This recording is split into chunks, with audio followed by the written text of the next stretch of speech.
Please welcome back to Prashanthi's highway. ఏంటి కాకరకాయలు ఎండబెట్టాలి అనుకుంటున్నారా? యాక్చువల్లీ కంగారు పడకండి, నేను చేయట్లేదు. హోమ్ మేడ్ పికిల్స్ తయారు చేసే వాళ్ళ దగ్గర మీకు ప్రాసెస్ కాకరకాయలు అన్నీ ఎండిపోయాక ఇలా 2 days ఎండబెట్టుకుని తీసుకోవాలి.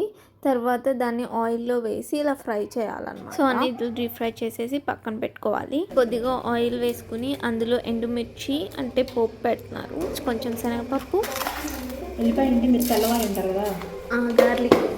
అది ఆంటీ వాళ్ళు భద్రాచలం నుంచి వచ్చారనమాట. నెక్స్ట్ కొద్దిగా కరివేపాకు వేసుకుంటున్నాము, తర్వాత ఇంగువ వేసాము. అండ్ ఇప్పుడు చింతపండు పేస్ట్, ఎందుకంటే కాకరకాయలో చేదు తీసేయడానికి. ఇది అయిపోయింది. ఇది చల్లారిన తర్వాత ఈ ముక్కలు అందులో వేసుకొని కారం, కొంచెం మెంతిపొడి, కొంచెం ఆవాల పిండి వేసి కలుపుకోవడం. మెంతిపొడి ఏంటంటే చేదు వచ్చింది, వేడి మీద వేస్తే మెంతిపొడిని ఆవాల పొడిని చేదు వచ్చింది. అందుకే ఇది పూర్తి చల్లారాక ఈ ముక్కలు అందులో కలుపుకొని కారము, మెంతిపొడి. సో పూర్తి చల్లారాక కారం, మెంతిపొడి అండ్ గార్లిక్ అంతా పేస్ట్ దంచుకున్న పేస్ట్ని ఇందులో మిక్స్ చేసేయాలి.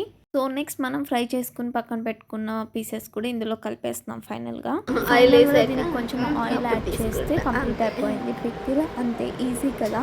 Pickle review and homemade pickles ఎలా ఆర్డర్ చేసుకోవాలో పార్ట్ 2లో చెప్పేసాను. Bye bye.